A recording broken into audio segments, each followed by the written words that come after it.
Расте бројот на новозаболени лица и починати од COVID-19 на Балканот.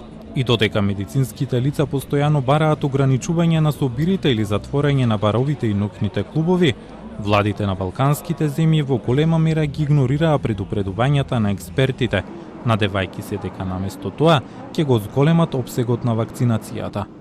Јазот меѓу политичарите и медицинските експерти ја зголеми конфузијата околу стратегијата и најдобриот начин за излез од кризата.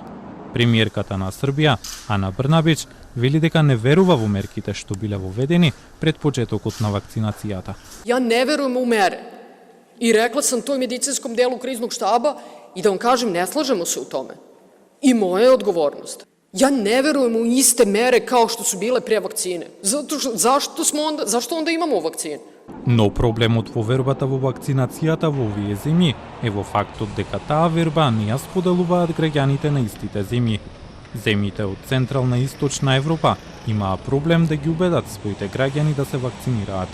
Стапките на вакцинација во регионот се движат околу 50% или помалку, што е далеку пониско од просекот на Европската Унија од околу 80%.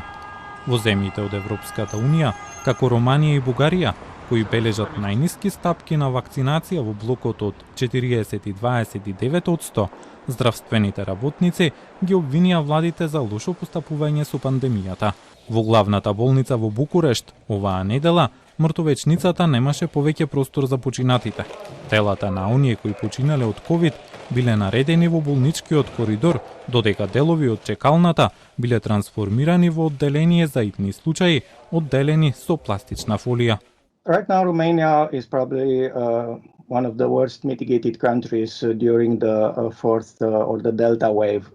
Basically, little or no measures were taken, and these were completely decided by politicians against the medical advice from all levels, public health institution, medical professional. They are all completely ignored. Унгарската влада минатата недела нареди задолжително носење маски во јавниот превоз и им дозволи на приватните работодавци да бараат од своите вработени да примаат вакцина како предуслов за работа. Премиерот Виктор Орбан оцени дека новите ограничувања можат само да го забават, но не и да го запрат ширењето на пандемијата. Решението го гледа во вакцинацијата.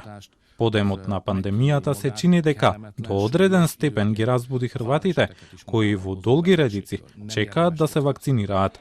Последните неколку дена во просек се имунизираат околу 15.000 луѓе, што е значајно повеќе од претходниот период.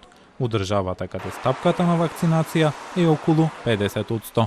Ради се о озбилној епидемiji i ozbiljnoj ugroženosti. Ugroženosti, to zbilja treba ozbiljno prihvatiti da je cijepljenje jedini način da se koliko toliko zaštiti. Хрватска, како и соседна Словенија, воведоа ковид пропусници во последните недели, во обид да го запрат бранот зарази. Со илјадници нови случаи дневно во земјата од околу 2 милиони жители, здравствените организации во Словенија оваа недела испратија итен апел до своите граѓани дека целиот систем е пред колапс и се заканува опасност да не можат да се понудат основните здравствени услуги заради превукираноста на болниците со болни од COVID-19.